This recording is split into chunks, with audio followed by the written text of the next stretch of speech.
Hi there, I'm Eric Wordweaver Sjerven, go leave the Ridgar folk here in East Texas, and I'd like to welcome you to my channel, Wordweaver Productions. This is the as of yet untitled review show.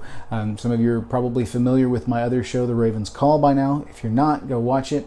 It's an entire series, I think we're up into the 80s on episodes of just me rambling on about different heathen-related subjects. If you're interested in my particular view, big UPG warning, it's just how I see the world. This show is all about me reviewing media, video games, movies, books, comics, whatever it is that strikes my fancy that I might be able to get my hands on and review for you guys. Today, we are going to review the movie Alpha. It came out in the year 2018, so long ago. It's got a 6.7 out of 10 on IMDb. I don't care. I don't pay attention to ratings and reviews like that. Meh. I enjoyed it, but I'm looking at it for different things than those reviewers are, which is why I don't pay attention to that. I'm looking at it from my own background and from the heathen kind of side of things. Sometimes I'm just watching because it's a fun film and I want to watch it. So it's PG-13. It's a true PG-13. It's appropriate. I don't think that there's anything in there other than some hunting, some violence scenes like that, kind of nature violence kind of deals. I don't even think there's any people on people violence in it. It's about an hour and 36 minutes long. Fantastic movie. It falls under adventure drama family. It's not one that's like a funny drama. It's a serious drama all the way through. But it's compelling. It's very good. An hour and a half is a decent length for it. And it tells the story well. If you're not familiar with it, if you haven't seen the trailers and stuff like that, the movie is about prehistoric times where this young man who is part of his tribe, they go out on a hunt. He ends up injured. All of this is in the trailer. So he ends up injured, and he ends up befriending this injured wolf, and it's all about them forging their relationship as they go forward. Okay? Highly recommend it just from that standpoint, especially if you are a dog nut or anything like that. Fantastic. Love it. It shows one of the oldest companionship friendships on the face of the planet coming to fruition. And of course, it's a rendition as told by this director. Now, the director is Albert Hughes. The screenplay was by this Daniel, I can't tell if it's a male or female name, Sebastian Weidenaupt, but Albert Hughes did the original story. And it stars Cody Smith-McPhee as the titular Kida. Kida is his name. And then Johannes Hauker Johannesson, just because I like saying that name, and Marcin Kowalczyk. This is a fun movie. I enjoyed it. I really did. It's got a fairly decent cast, but the cast is mostly in the beginning of the movie and a little bit at the end. Vast majority of the movie centers on Kida, the character Kida, and the wolf in the wild and kind of their adventures. So I'll try and not spoil too terribly much. I'm going to give some specific things. So if you are worried about spoilers, I will tell you right now, I'm going to try not to let anything substantial slip, okay?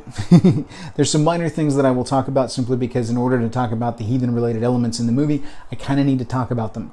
But I'm going to try and keep more of the main plotline kind of stuff to the side. If we get into spoiler territory on some things, I'll try and keep that towards the end of these reviews. There's not going to be much in this. But in other movies I might put up a big, hey, spoilers hereafter kind of thing. All right? So, the reason that this caught my eye, I'm sitting here watching this movie, and like within the first 20 minutes, I am just floored by a lot of the heathen elements that are present in this movie. It was so much that I had to text my buddy Mike and say, hey, this is incredible. You need to see this. This is trippy. And of course, he's already seen it. So, immediately get to talking back and forth about some of the really cool things that we saw in it.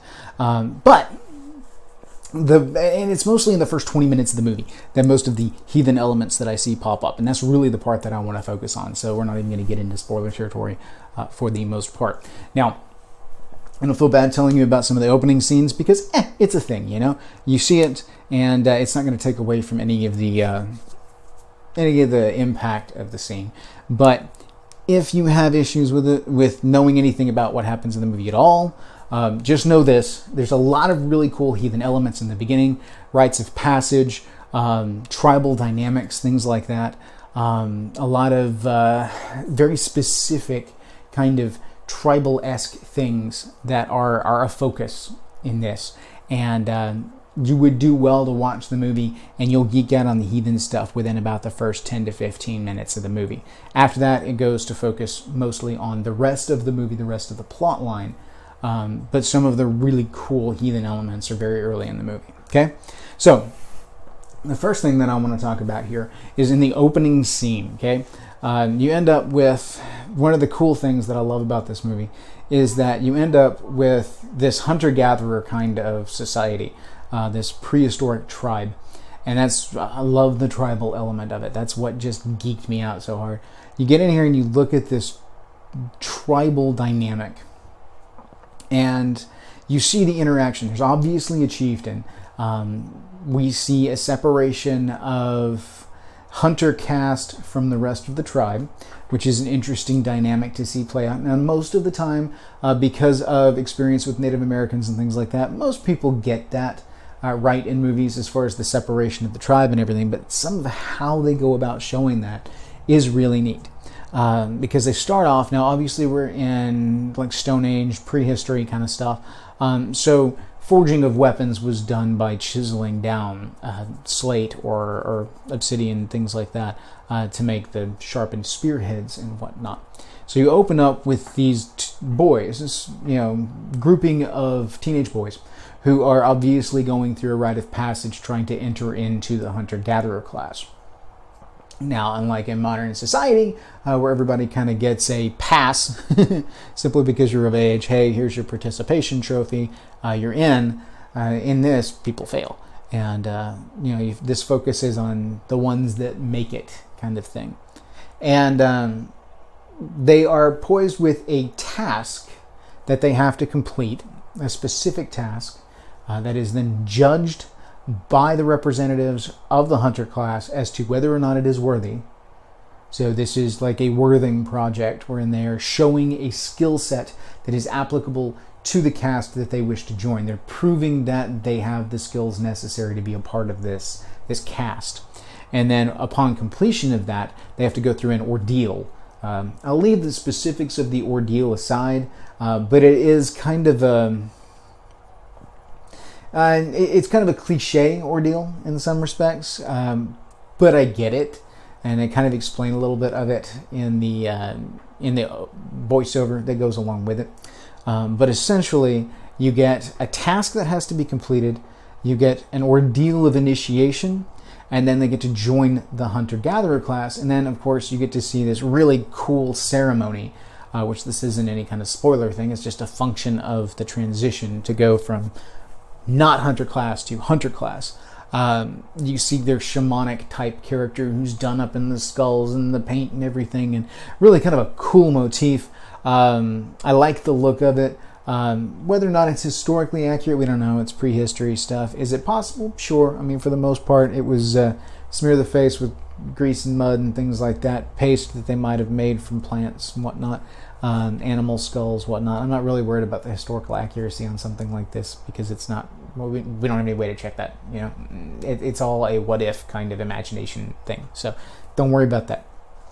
Nonetheless, very cool ceremony, fire, and instead of it being just the typical kind of Bacchanal-esque coven dancing around the fire kind of thing, this orgiastic kind of scene that you usually see with these, where it's just one big party kind of deal, it's very much focused on this interaction between what you can assume is their priest class with the individuals that are making the transition from the before to the after, that are not hunter to hunter.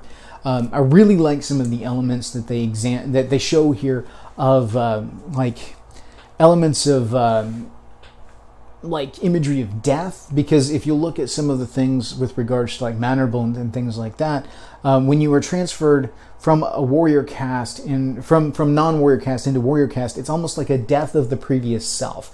The ritual is almost a ritualistic death, and usually there's a processional of the souls and things like that in some cultures and some settings, but it's like a shedding of the previous life and then being accepted into this new society, which is separate and away from the normal society.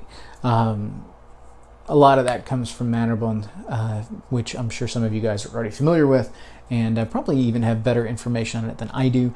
It's not really in my wheelhouse as far as what I focus on, more the spiritual, religious side of things. I got a buddy who focuses heavily on that, and I usually go to him for my info. So anyway, the gist is that you get to see this really cool transition. You get to see a Worthing project, a judging. They are proven worthy. They get to transition. There is a ritualistic passing from the before to the after. The rite of passage element is cool. Watching the interaction of the non-hunter with the hunter. Cool. There's a really cool scene between the chieftain and the lady of the hall, where the chieftain is having to be a hard ass, and the lady of the hall, quote unquote, to use our terminology, the chieftain's wife, being that kind of power behind the scenes, is letting him know when things have gone far enough. You know, she's got this look on her face where, you know, he's taking his cues off of her. He knows he's got to do this thing, but he takes his cues from her as to, okay, all right. So she softens him a bit. The heart of the tribe kind of thing. And it was a really cool element to see, really cool to see play out, because you don't always see a lot of attention given to Lady of the Hall elements. You know, there was some in, like in the 300 when you deal with Leonidas and he looks to his wife before the "This is Sparta" scene.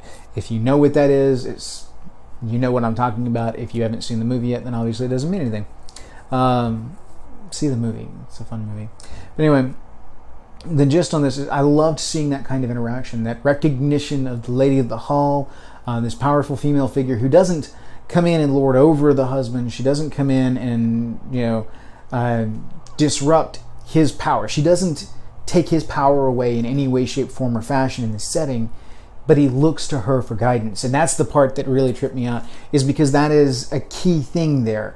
The sovereignty of the ruler class is such that, you know, the lady of the hall is very much an influential part, but she doesn't necessarily come in and like slap the chief on the back of the hand and say, no, don't do that.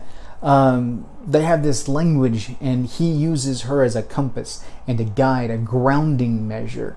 And I loved seeing that kind of interaction. The same thing can be flipped if you've got more of a female ruling class, or same-sex, whatever. I mean, the roles basically of the supporting spouse and primary ruling class and that kind of interaction, cool. Very, very cool. The kind of chieftain lady of the hall thing. I loved seeing that play out.